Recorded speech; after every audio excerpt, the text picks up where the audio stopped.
ప్రభు యొక్క ఘనమైన నామాన్ని బట్టి ప్రతి ఒక్కరికి వందనాలు చెల్లిస్తూ ఉన్నాను. ఈ ఉదయకాలాన్ని ఆయన సన్నిధిలో కృతజ్ఞతలు మనం తెలియపరుచుకుంటూ ఉండాలి. ఎందుకంటే కీర్తన 106 అధ్యాయం 1వ వచనం, యెహోవా దయాళుడు, ఆయనకు కృతజ్ఞతాస్తులు చెల్లించుడి. ఆయనకు మనం ఎంతగానో రుణపడి ఉన్నాము. ఇంతవరకు కూడా మన జీవితంలో చేసినటువంటి గొప్ప కార్యాలను బట్టి ఎంతగానో సాష్టాంగ పడవలసిన అవసరం ఉంది, ఎంతగానో స్తుతించవలసినటువంటి అవసరం కూడా ఉంది. ఎందుకంటే ప్రతి శ్రేష్టమైన ఈవి సంపూర్ణమైనటువంటి ప్రతి వరములు ఆయన మనకు అనుగ్రహిస్తూ ఉన్నాడు. మనమైతే దానికి అర్హులం కాదు, కానీ ప్రతిరోజు కూడా ఆయన దయా కిరీటాన్ని మన మీద ఉంచుతూ ఉన్నాడు. కీర్తన గ్రంథము 106 అధ్యాయం 1వ వచనం, యెహోవా దయాళుడు, ఆయనకు కృతజ్ఞతాస్తులు చెల్లించుడి, ఆయన కృప నిరంతరం ఉండును. అవును, నిరంతరం ఉండేటువంటి ఆయన కృపను మనం గుర్తించగలుగుతూ ఉన్నాము. ప్రతిరోజు ఉదయాన్నే లేవగానే మన పరిస్థితులు బట్టి, బలహీనతలను బట్టి ధ్యానిస్తూ కృంగిపోవడం కాదు, రాత్రి వేళ నిద్రపోయేటప్పుడు వాటినే ఆ బలహీనతలను ధ్యానిస్తూ కృంగిపోవడం కాదు, కానీ ప్రతిరోజు కూడా ఎంతో సంతోషంగా ఆయన సన్నిధిని సమీపించాలి. ఆ దినం కొరకు ఆయన దయచేసినటువంటి గొప్ప వాత్సల్యతతో కూడినటువంటి ప్రేమను మనం అనుభవించగలగాలి. కనుక ఈ దినాన అందరూ సమస్తము విషయములలో సమృద్ధి కలిగి ఉన్నారు. సమస్తాన్ని బట్టి వారు అతిశయించడం కాదు, కానీ వాటన్నిటి దయచేసేటువంటి దేవుని యందు అతిశయం కలిగినటువంటి వారుగా ఉండాలి.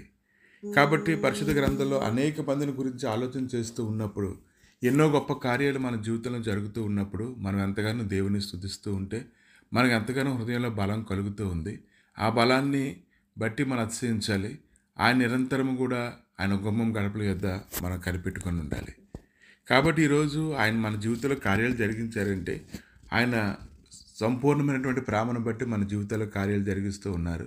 ఆయనైతే బలవంతంగా అయితే చేయలేదు, కానీ ప్రతి ఒక్కరి పట్ల వారి యొక్క పాపములు, వారి యొక్క దోషములు, వారి యొక్క బలహీనతలను బట్టి వారిని నిర్మూలన చేయలేదు, కానీ ఆయన ఉచితమైన కనికరాన్ని బట్టి వారిని సరిచేస్తూ వారికి కావాల్సిన సమస్తాన్ని ఆయన దయచేస్తూ ఉన్నాడు.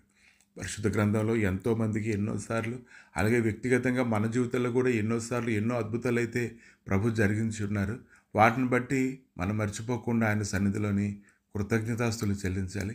ఎక్కడో కానా పెళ్లి విందులో ఆ పెళ్లి జరుగుతూ ఉన్నప్పుడు, అక్కడ ద్రాక్షరసం అయిపోయినప్పుడు యేసుప్రభు యొక్క తల్లి ఆయన్ని వేడుకున్నప్పుడు ఆయన నీటిని ద్రాక్షరసంగా మార్చడం అనేది అది సామాన్యమైన విషయం కాదు. అక్కడ ఉన్నటువంటి లోటుపాట్లు ఆయన గమనించారు. ఆయన శాశ్వతమైన కృపను అక్కడ కుమ్మరింపజేసి అక్కడ ఏ ఆటంకము కలగకుండా అందరినీ సంతోషపెట్టేలాగా, గొప్ప సంతోషంతో నింపబడేలాగా అక్కడ ఒక కార్యాన్ని జరిగిస్తూ అనేకుల విశ్వాసాన్ని ఆయన బలపరచడాన్ని మనం చూస్తూ ఉన్నాం.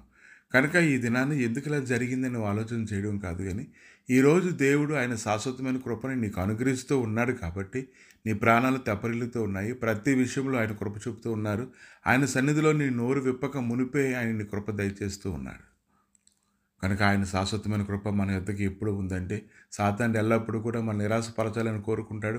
ఏదో బలహీనతలు చూపిస్తాడు. ఉదయాన్నే లేవగానే ఏదో సమస్యతో మన ముందుకు తీసుకొని వస్తాడు, కానీ సమాధానకర్త అయిన దేవుడు నీతో ఉన్నాడు. కాబట్టి ఈరోజు ఆ సమాధానం చేత సమస్త విషయములలోనూ ఆయనకి కృతజ్ఞతాస్తులు చెల్లించాలి. ప్రతి విధమైన బంధకాలను ఈరోజు నువ్వు జయించగలగాలి.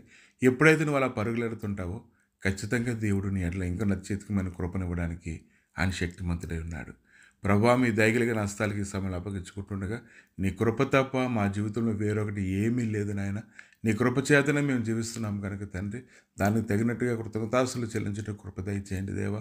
నాయన, నీ కృప లేకపోతే మేమేమీ చేయలేము తండ్రి. ఆయన ఈ భూమి మీద ఎన్నో కీళ్ళలోంచి ప్రతిదినము తప్పించబడుతున్నాం దేవా. నేను ఇంకనూ తండ్రి మమ్మల్ని బలపరచండి. మా కుటుంబాలన్నింటినీ శాశ్వతమైన సన్నిధితో నింపి మీరే మహిమగంత ప్రభువాలు పొందమని యేసుక్రీస్తు నామములో అడిగి వేడుకుంటున్నాము తండ్రి. ఆమేన్.